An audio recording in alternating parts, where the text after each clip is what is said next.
This is the Lotus Bloom Podcast. And here's your host, Morgan Wiley.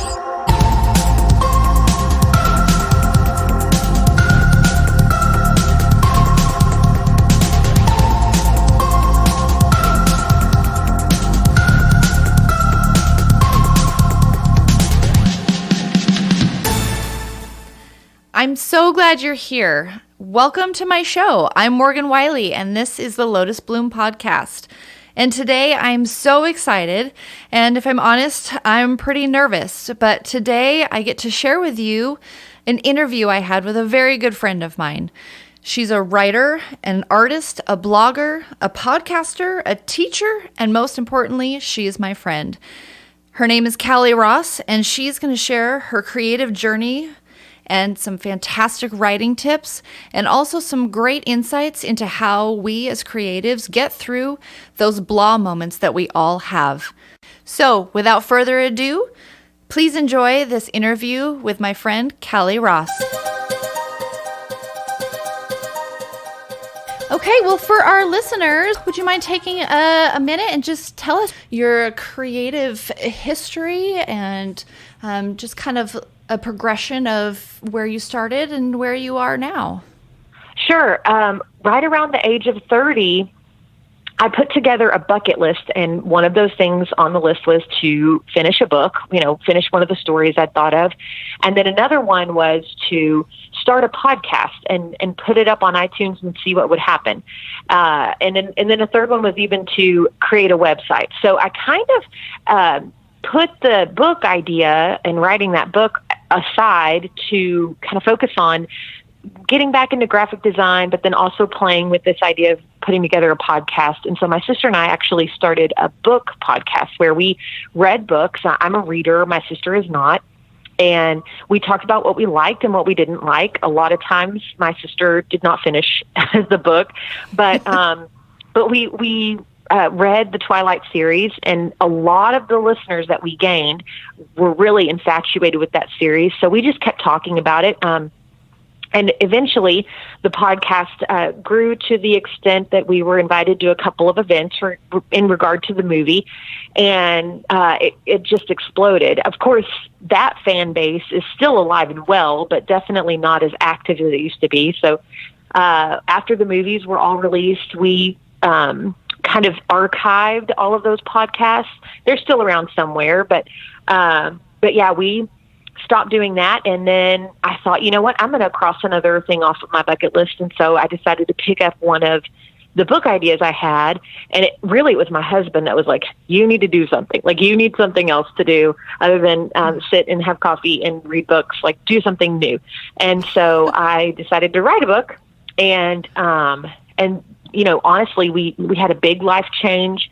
We moved a couple of states away from my family, and it worked out because I had the time, which sounds crazy, but I was helping get my family acclimated, essentially, where we moved. And then in those vacant moments when the kids were at school or my husband was at work and I wasn't teaching at the time, I just started jotting down more ideas, and I finished the first novel. And so since then, I've written a couple of books and several novellas, and I'm still teaching now, and I'm still doing graphic design every now and then for different things. And I've recently taken a break, but still plan to finish a series that I started a couple years ago, and it's something that I think I'll always do. It depends on deadlines and life and all of that stuff. So I think that's kind of where I've come from and where I am and where I'm going. Fantastic. What was the time frame that you did the Twilight Series Theories? Was that over a couple years or? Actually, yes. From the time that I want to say, from the time that the last book was being released, and maybe even the second to last book, we were doing the podcast, and as the movies came out, and it was really a snowball effect at how everything became popular, because we actually were allowed to come onto the set. I was on set for the first movie, And my sister was on set for the second movie.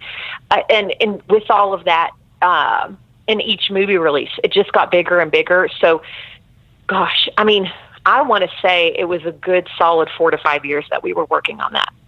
Wow, that's great. Yeah, it was fun. Was it glamorous? You got to do the red carpet and do all the interviews? Well, yeah, I will say a lot of the stuff, like going on set or going to the premieres, even going to Comic-Con a couple of times, it was amazing and really honestly surreal. Like looking back, I'll see a picture on Facebook that comes up on my memories, and I think, oh my gosh, that happened, like that happened 7 years ago or whatever it is. But at the same time, along with the podcast, there was a lot of work that went into that, staying on top of what people were talking about, editing the podcast, even not necessarily promoting, but keeping up with comments and interactions and forums that we had that were tied to our website. We became really great friends with some of the other popular websites and forums and even podcasts. So keeping up relationships, it really was time consuming, but in a really great way, if that makes any sense. Oh, sure. Oh, what a cool experience. Yeah. So you were big in the podcast world before podcasts were even really a big thing.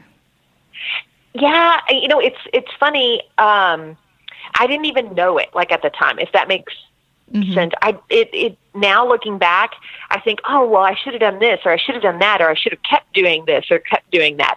And it wasn't something that we really profited from. Everything that we ever made for advertisements or whatever, it all went back into getting us to places, whether it was Comic-Con or premiere or whatever. And so it's funny how, looking back, if I had the business sense, it might have been something different. But at the same time, creatively, it really was right up my sister and I's alley as far as just picking apart characters and picking apart storylines.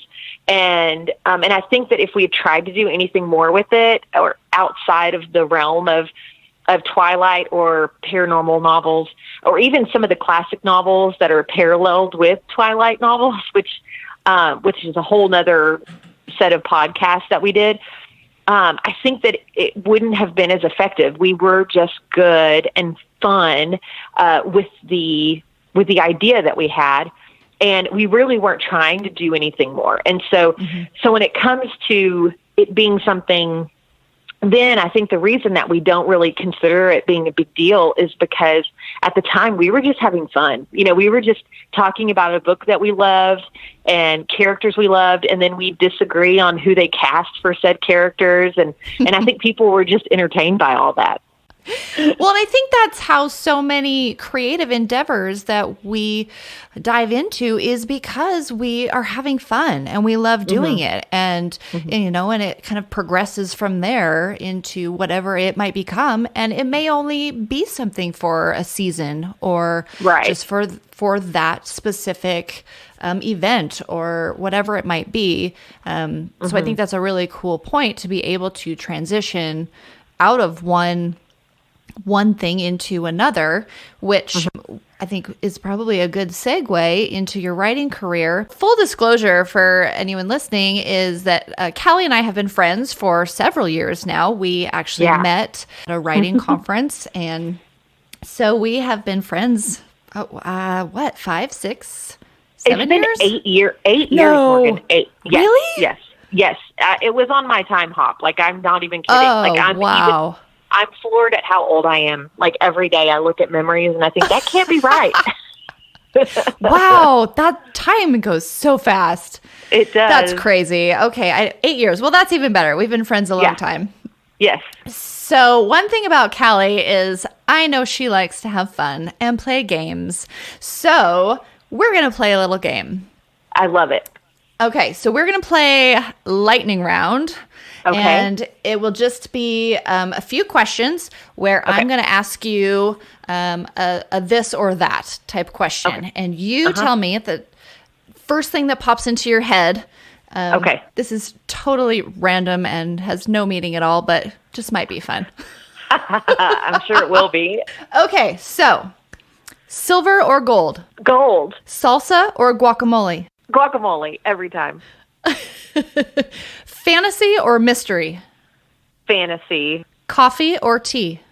Coffee. Come on now. That's not even a question. Okay, this might be a hard one. Roswell or Doctor Who?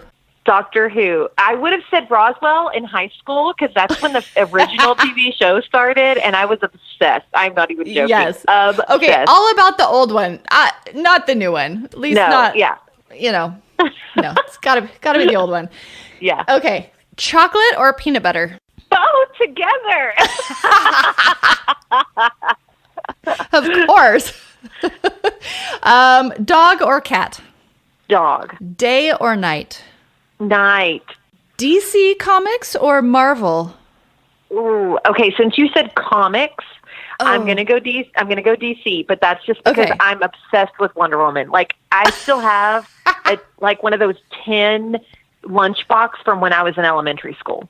Oh, very nice. Yeah. Okay, last question. Mm-hmm. Mixing a little bit of your past with your present. Okay. Edward Cullen or Andel Lambros? Oh, I'm going to go Andel because Andel Lambros is like over 300 years old and very wise and considered an angel. So as much as Edward is sparkly, I think Andel being able to poof from one place to another is way better. Okay, so tell the audience, who is Andel? So Andel is actually a Cupid, but in my fantasy world that I created for the Cupid Chronicles, essentially, if you give your life when you're living for someone you love. So, for instance, maybe you have an epic love that is about to walk in front of a train, and you push them out of the way, and you die in their place. The heavens would, in this world or universe, declare you worthy to become a Cupid. And so Andel is someone that has had that epic love and given up his life for it. And for 300 years, he has been giving love or really solidifying it and fighting for it for couples on Earth as a Cupid, kind of a warrior angel of love, essentially. Oh, I love it. I got chills up my arms. No, it's great. And I love him too. I've read them, of course, and I'm waiting for more. Yes, that's what I'm working on next. That's the plan. Okay. So in light of your writing, how did your past endeavors with the podcast, with your blogging, how did that lead to your writing? And I know you've mentioned you did some writing all along growing up, but did that really did that set the stage for it? Did it impact it in any way, or was it just kind of a totally separate thing? Well, I think when I was doing book reviews and podcasting and blogging, I think seeing the market for young adult readers, and honestly, in the Twilight world, there was many, if not more, adult readers reading a young adult novel. But I kind of saw some hope for some of the stories I had thought up, and that, there might be teenagers that love these characters, because I see teenagers loving characters like Katniss Everdeen or any of the series that were so popular and still are popular, whether it's Hunger Games, Twilight Series, or I'm trying to think, like right now my head just went blank, but there's so many, Percy Jackson, all of that. And so it kind of gave me hope, and it made me think, well, if I write it, maybe some kid will read it. And I've always been about making sure that there's a purpose behind what I'm doing, whether it's podcasting, whether it's reviewing a book. I want there to be some meat to it. And so when I'm writing, the reason I'm writing is because if there's one kid that reads it and finds some hope or is encouraged by the story, like that's what I want. And so I think that while I was encouraged seeing so many popular series come to light, I thought that maybe I'd encourage other kids. And so that's kind of where I think that it came from. But I also think that I have a 90,000 word book that's sitting on my computer that no one's read before. I think that it just depends on what the story is and what time of my life I feel comfortable putting it out there. Like we'd mentioned earlier, there's a season for everything. And as a creator, or as whether it's writing or art or music, whoever is listening, sometimes there are things that we are called to create, but it's not that we're called to reveal it to everyone. It might be just something that's therapeutic for ourselves. I honestly feel like that the stories I write, while I write them for other people and hope that it sparks life in them, I also know that it's something that is working itself out in me. And sometimes those stories are stories I'm meant to share, and sometimes they're not. But it might be that I'm supposed to share it later in life or never at all. And so I think it's just kind of being aware and giving yourself permission as a creator to create something and it not be about everybody else. Or like we talked about earlier, sometimes it's giving yourself permission to create something and tell yourself, okay, I'm done with this, and now I'm going to go create something else. I think a lot of people, they identify themselves or label themselves, and they think they have to stick with that label for the rest of their life, whether it's author, whether it's artist or teacher or accountant. And so I think just as a person, we go through so many things in life that we have to give ourselves permission to just step out of that season and move into a new one and not worry about everyone else's expectations or even opinions. And we have to do what we need to do, if that makes any sense at all. Oh, absolutely. And I'm so glad you said all that, because that's just, it's what it is. And I fully believe that.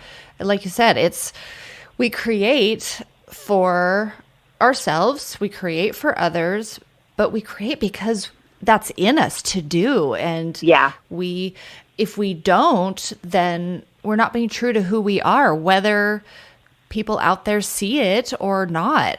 Like you said, there are some things that are just for us. It might be a healing moment, or just to be able to express ourselves in different ways. My husband and I were even talking about this tonight, because I'm also a writer and I have books that I want to finish and series that I'm going to finish.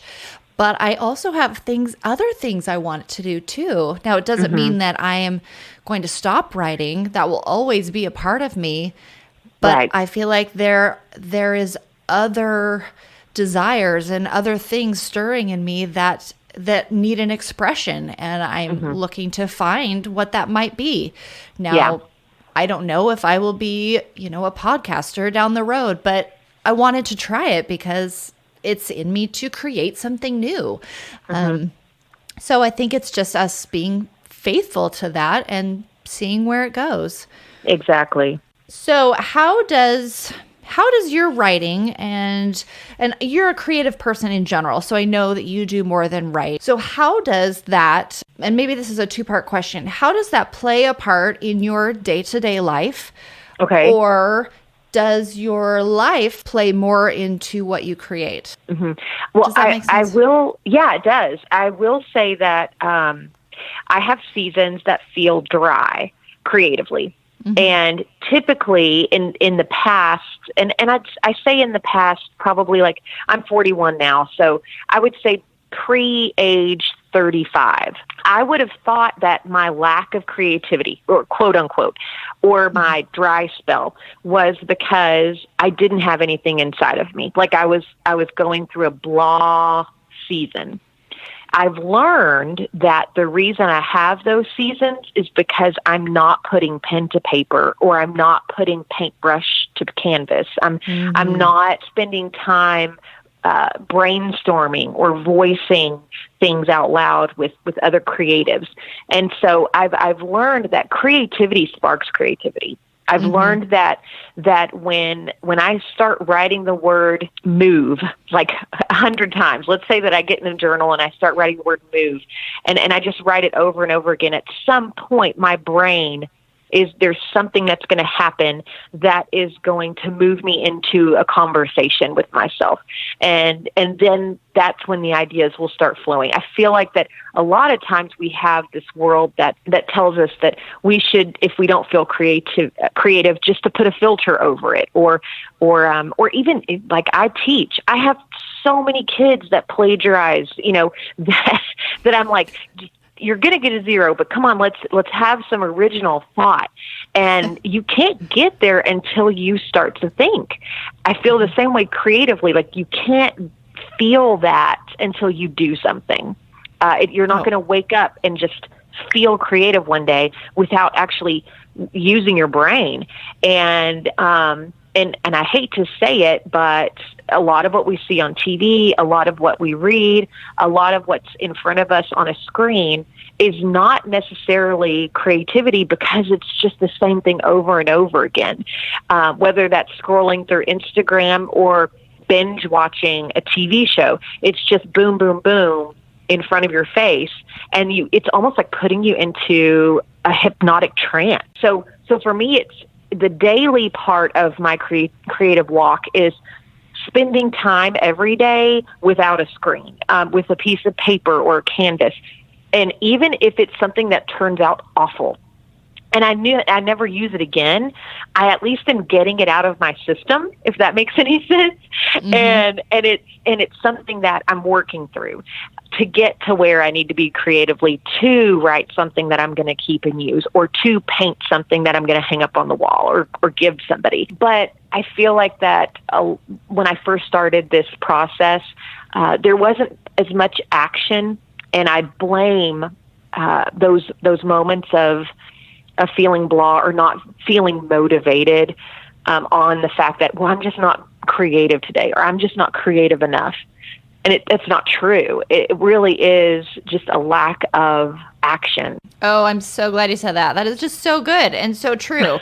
I was talking to my 10-year-old daughter today even about creativity, and how when you are, I call it being in the zone and just being creative, and say I'm writing, I keep being hit with all these other ideas and new things, and I call them shinies. They just kind of fly by and hit me. And because when I'm being creative, it's like a beacon to the ooh, she's being creative. Go.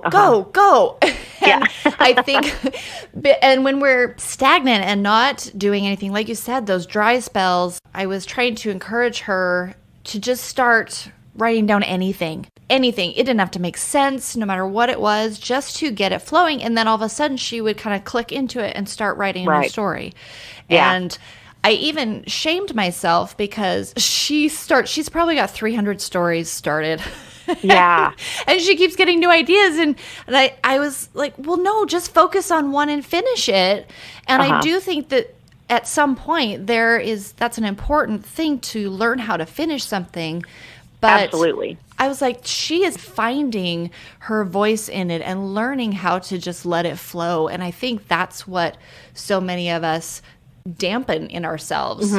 Absolutely. Because for whatever reason it might be. So I think you're right. It's creativity sparks creativity. And it's like a muscle. It has to just keep being used to grow and to get stronger. And so hopefully those dry spells don't last as long each time, because your brain's like, oh, this is what we're doing. We sit down, now we're writing. Now we have ideas. Now we're writing a song. We're making music. We're drawing pictures, whatever it is. Right. That I think that comes more quickly. It does. It really does. What do you do to kickstart your brain, other than, like, you said you write the words over and over, and you're just kind of telling your brain it's time to move.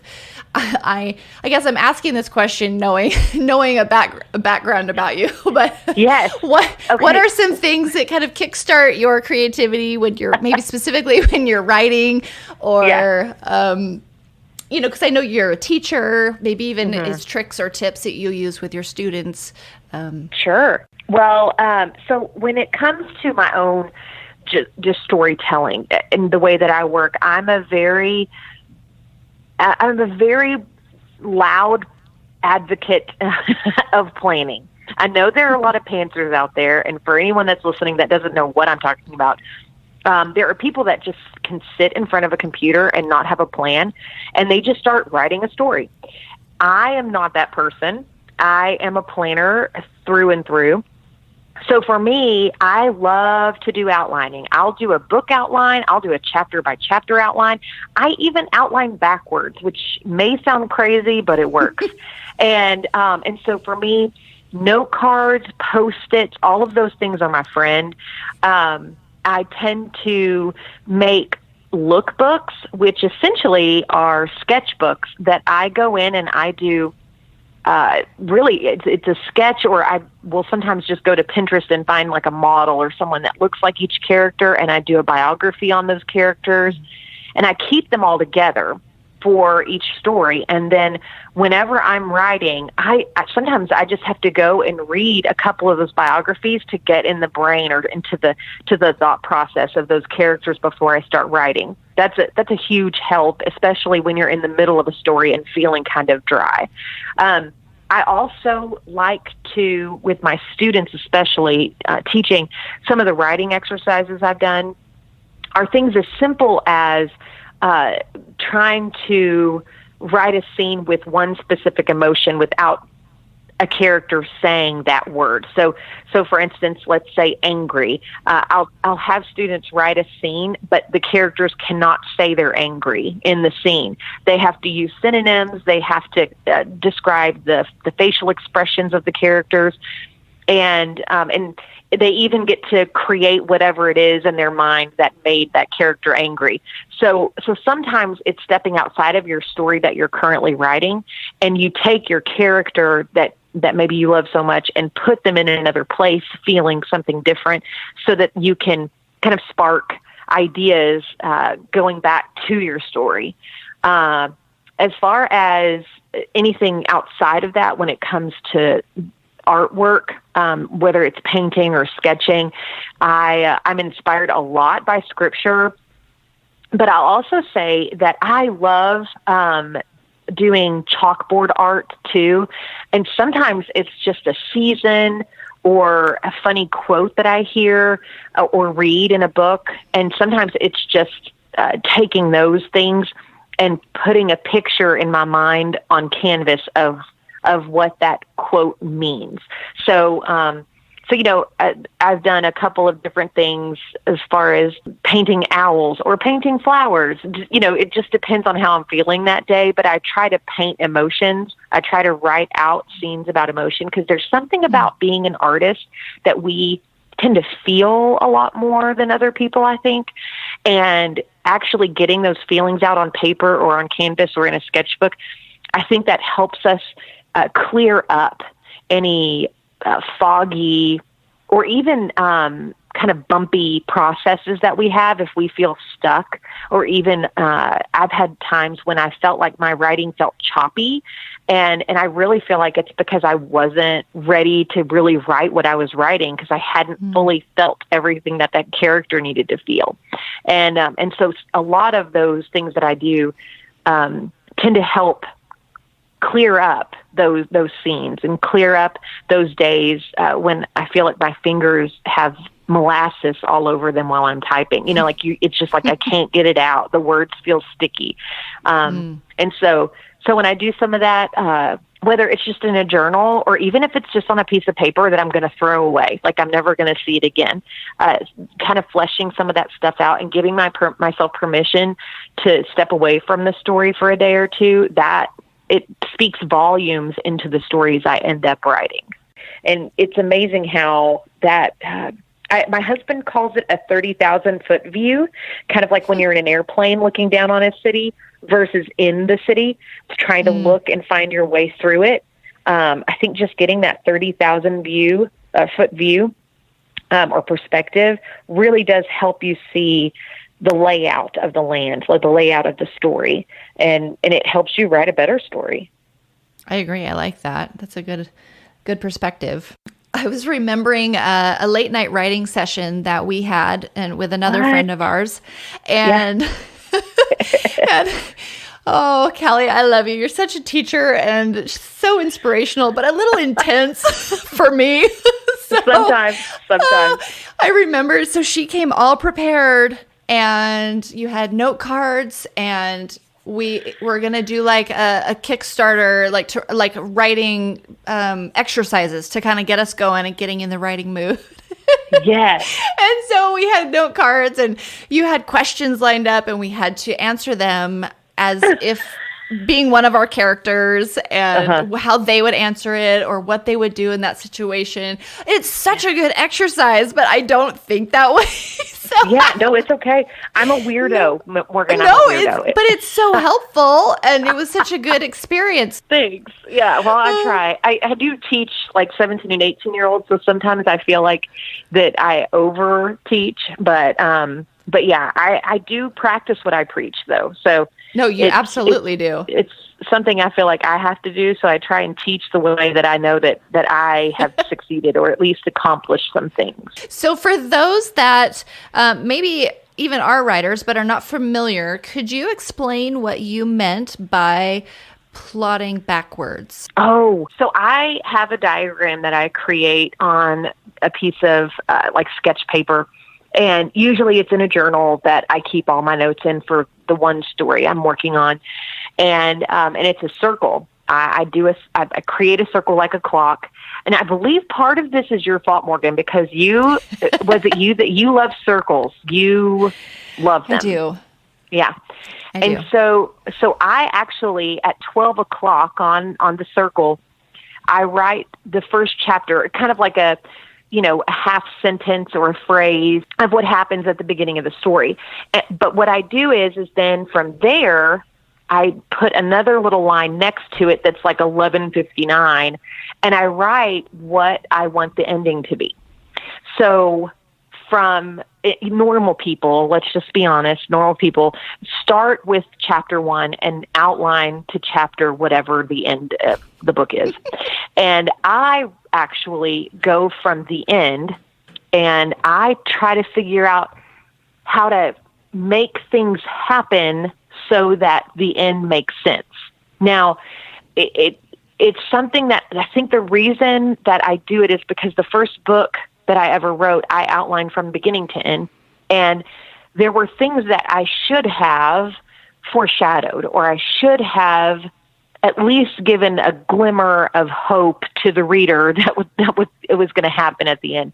And luckily through edits, I did figure some of that stuff out. But I found that by outlining backwards, that I could put those moments in ahead of time and really build them up to get the reader excited. And even in some cases, maybe mislead the reader a little bit if it was a mystery or, I wanted to add a twist. And so that's why I do it. Sometimes I even go, after I've outlined it once, I'll go back around again and just add a little bit more meat so that I've got some gaps filled. And then when I'm writing, I'm not questioning what's going to happen because I already know. And again, that's that whole pantsing idea. A lot of people that start their books don't know what's going to happen at the end until they get there. I'm one of those that I like to know the ending. I like to outline a whole series before I even start writing the first book. So yeah, outlining backwards, it may sound crazy, but it is a great way to slip in some Easter eggs. If you're familiar with, like we talked about, like Marvel movies or even just any really good fandom, there are Easter eggs that producers and story writers put in there, whether it's visual or it's a line that they speak in the movie, and it's a tease to the reader. And I like to put that kind of stuff in the novel so that when they're reading book 1, they don't even realize that something might happen in book 4 that's spoken in book 1. And then later when they're done, they're like, oh, that's what she meant when that happened. And it's kind of those aha moments. Oh, I love that. Yeah. It's so I think we all do. Yeah, absolutely. It enriches the experience and gives it depth. It's so interesting. My husband actually he's writing a screenplay, but he was given a little notebook, and it's called the Story Clock Notebook. And it's that circle that you talked about, and having the 12 o'clock and the 3 o'clock, around the circle that places the story at the different plot points and how to bring the story back around. And I think we missed the boat on that one. We totally could have created that. Yeah, who knew? Who knew? We were doing it right all along. Yeah, I love it. I know we all have, we mentioned dry spells. We also have times in life where, ideally we have creative time. We have our writing time. We have, scheduled it out so that we can have our blocks of time. But sometimes life happens, and sometimes there are family needs, there are health issues, there are, things that we all experience from time to time that get in the way of our creative times. Right. How do you deal with that when there are things that pop up that are unexpected, and that because we care about people or our life and our families and whatever it might be, that those come first, but how do you still factor in your creativity, because that's a part of who you are? Right. Well, I will say that in the past, I've had seasons where I couldn't spend as much time, but I didn't stop writing because of deadlines and commitments to people outside of myself.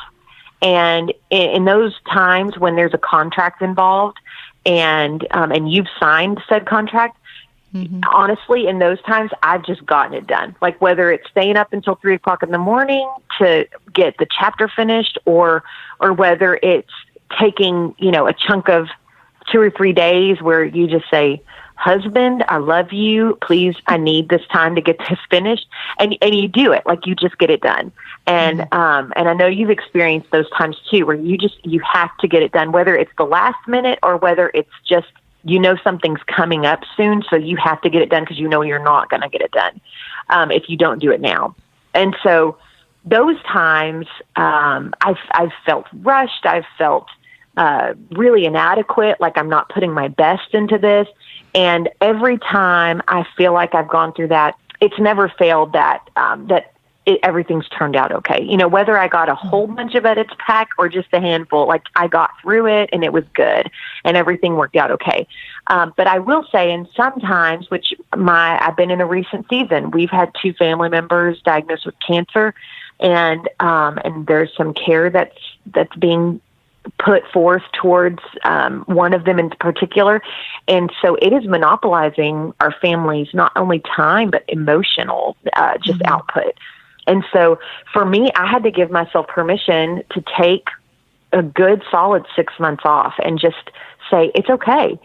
You don't have to write every day. You don't have to write a story or finish a book.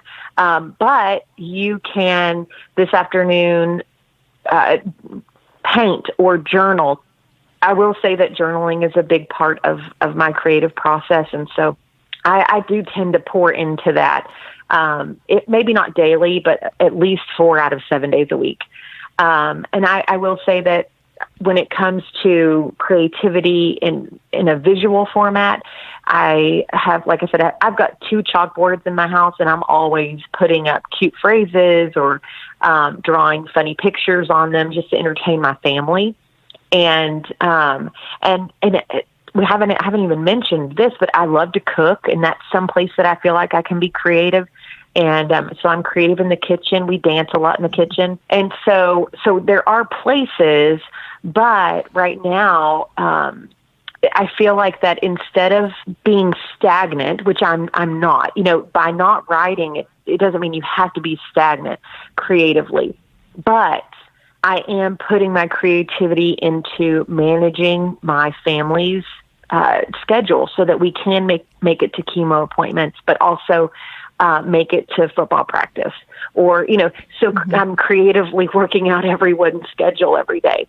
And so it's just one of those things where I think that it's being used in other ways. there are still days every now and then I'm like, I wish I could just binge watch Netflix, and be stagnant. But whether it's writing a story, sometimes it's just writing a note, to a family member, or writing a thank you note to a family that brought over a meal. So I am still using it. I'm just using it in a way that I haven't before. And I will say that still using it, like not burying myself in a room and being sad all day. But actually being in the world and communicating with other people, even if it means communicating that I don't feel great or that I'm having a crummy day. Those things make me excited to write when this season is over. And I think if I had, or anyone in my situation had turned inward instead of leaning outward to other people, I probably would feel like, well, I'm just done writing altogether. Like that creativity spark has been extinguished, and so I just shouldn't do it anymore. And I think that's sad when people go through that, because a lot of times it's not that spark is gone. It's that it's been extinguished because you're not in the light for it to shine brighter. Like, it's just one of those, like, you're just depriving it of oxygen because you've internalized things so much. And I can't speak about everybody's life, because sometimes it is so hard. You don't want to get out of bed. But I do have a very loving family, and we are all constantly spurring each other on and encouraging each other. So again, not all of us are having a good day on the same day, but there's someone to kind of piggyback on that is having a good day. So I think having that support system is important too. I say it all the time to my kids too, when they have a bad day, like, don't let someone else steal your joy. Don't let a circumstance, change the path that you're supposed to walk.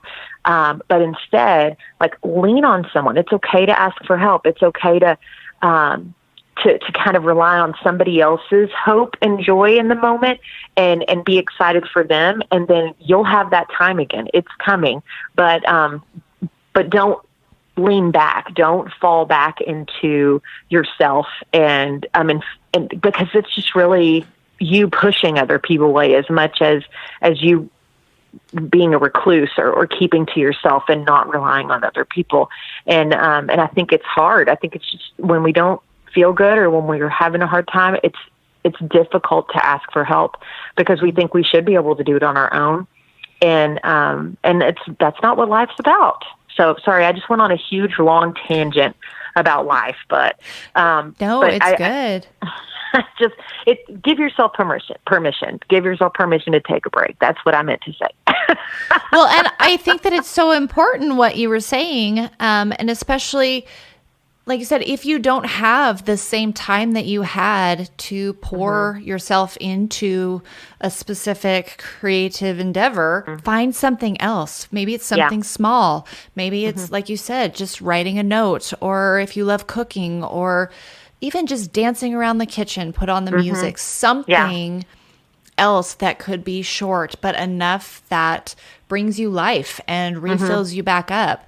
Because for me, and I think for maybe most people or creative people, and really I think we all have creativity inside of us, that when you're able to exercise it in whatever small amount that it does, it fills you up, and it can bring you even just that moment of peace, or allow you to breathe, or to get out from under the heaviness of whatever situation you might be in. Right. I know for myself, we've gone through some dark times the last couple of years, having lost my mother-in-law to cancer a year ago. And sometimes the only thing that could help me get through being able to move on or to breathe was to find a moment to do something creative, whether I felt like it or not. Once I opened that door up and allowed it to flow, I could physically feel the release in my body. okay, it's okay. It's going to be okay. One day at a time. We're going to get through it. Yeah. Like you said, it can be where we turn away. You know, we try to push people away or we close ourselves off. But I think creativity can be a very important, useful tool for healing or whatever it might be. So I think that's important. It is. And I will say too, as a writer, if you can't write it down, talk it out. You know, like me talking about Andal Lambros with you on the phone, you know, like it's kind of one of those things that it gets me excited about Cupid Chronicles again. And I feel like that sometimes that there are moments where like my daughter and I will talk about things we're writing, kind of like you and yours. And just even the idea of writing it later gets me excited. So sometimes it goes back to just that, having someone in your life that you can talk it out with. Yeah, absolutely. I think creativity spurs creativity. It's like iron sharpened irons. I mean, it's just if you can find anyone, even if it's not in the same field that you're in, or, you know, maybe you don't have a writer friend or an artist friend or somebody right there near you. There are communities online where that's what they do. They're there to inspire each other and to help come alongside and encourage each other. And I think that's important. Very, very important. To segue out of that, since you brought up the Cupid Chronicles, can you share, tell us about your series? You have 3 different book series, correct? I do. Tell us about that. Just maybe a brief little overview of what style, what kind of things you write, your genre. Sure. So I started out writing an adventure young adult novel, and there's a little bit of fantasy involved, but it's a 2-book series. I always joke with people, it was my first book and second book I ever wrote, and I had no idea what I was doing. You can probably tell when you're reading it, but it's super fun. It's kind of like Goonies meets Indiana Jones, except instead of a male main character, it's a female. And so my second series is called Cupid Chronicles, and I've only written the first book and a novella, but I have 2 more books on the brain, and it is about Cupids, but instead of being little fat babies flying around, they are angel warriors that fight for love. And essentially when they shoot a couple with an arrow, because they don't shoot just one person, they actually shoot the 2 people through the heart at the same time, they actually tie themselves to that couple for their life, for the length of their life, to help fight for the love that they have for each other.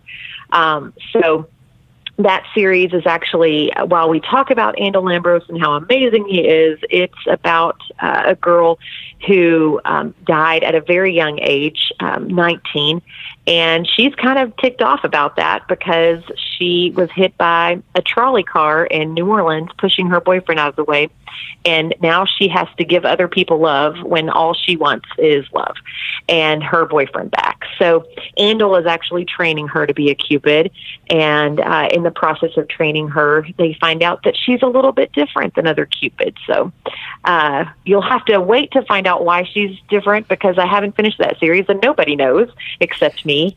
But yeah, so the third series, it's not exactly my series as much as kind of a cooperative group of authors that write their characters in a town in Colorado called Havenwood Falls, and there's a collaborative of a ton of authors that write in that world, and it's paranormal, and actually write a family of wolf shifters.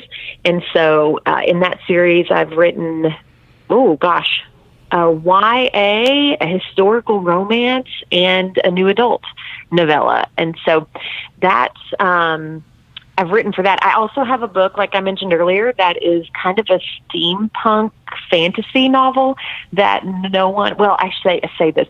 I've had 2 people read it, but it is not ready yet to be out there. And so I'm not ready to put it out there, but it's something that is super fun. And it was a nice break between a couple of different novels that I wrote that I just creatively needed something outside of paranormal. And so I wrote this book, and it kind of cleansed the palette before I worked on another project. And sometimes as writers and even artists, we need that. Like, if we get into a rut or feel like we're in routine, it doesn't feel creative anymore. It feels like work. And so, so for me, sometimes I like to, instead of writing a whole series all together, I like to alternate worlds or genres to kind of help spark some creativity, so that things don't feel dull. Y'all need to read her books. They are so fun and great. I love them all. I also write in that Havenwood Falls, and it's so fun to be able to write our own characters and have their own story, but we get to kind of cross into other people's stories a little bit. Whereas I can use one of Kallie's characters in one of my stories, and they can have a conversation. And we kind of think of it as like Gilmore Girls meets Supernatural. Yes. To wrap up our time here, because I don't want to take you away from your family too much longer. Sure. How would you encourage others who are in their creative journeys, aside from all the other words of wisdom that you have shared already? Is there maybe one nugget, one piece of advice that you would offer? I think that as a teacher, the first thing that popped in my head was do your homework.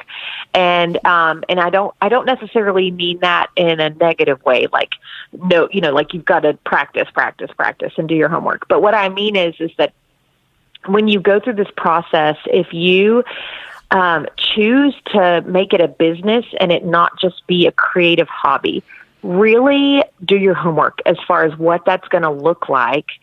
Look at other creatives and their lives, whether that's on Instagram or whether it's on their YouTube channel, or whether it's following a blog, and ask yourself, do that homework, and then ask yourself, is that the kind of life that I want to live? Like, do I want to be all in like that, or do I want this to be something that is more like a hobby? And it's something that I just use as a creative outlet versus a career. I feel like that a lot of authors jump in and it's super exciting, and they have expectations that maybe are not based on every author's experience. I think that as a writer and even an artist and even a teacher, there are times where there really is research that needs to be done. And we kind of have to take not just a look at all the people we love and what they're doing, but also some of the people that are struggling or doing things that we don't like, to kind of really gauge and get a better idea of what that life looks like, so that when things are hard, we're ready for it. But then when things are great, we're excited about it. And really, in that homework, find other people that kind of are on that same path with you, and find some people that you can trust and walk alongside with them. Like, be encouragers to each other. When you find out something or figure something out, share it, and be around people that are going to share things they figure out with you. Because being creative is I feel like it's so misunderstood. Because a lot of people feel like it's something that's a lonely thing, but it really isn't. It's something that I feel like, to truly be creative in a way that that sparks something in someone else. Because let's be honest, like, you can be creative and keep everything to yourself, but if you want to spark something into someone else, you do have to open yourself up to other people. You do have to do research and figure things out alongside other people. And I had that with Morgan and that other friend we were talking about earlier. And some of the conversations we had really prepared all of us, I think, for some of the things we experienced later down the road, whether that was writing for Havenwood Falls, or whether that was self-publishing, or whether it was even, supporting each other during seasons when we had to take a break from that creative life for a while. And I really feel like that's just a huge thing that nobody says a lot.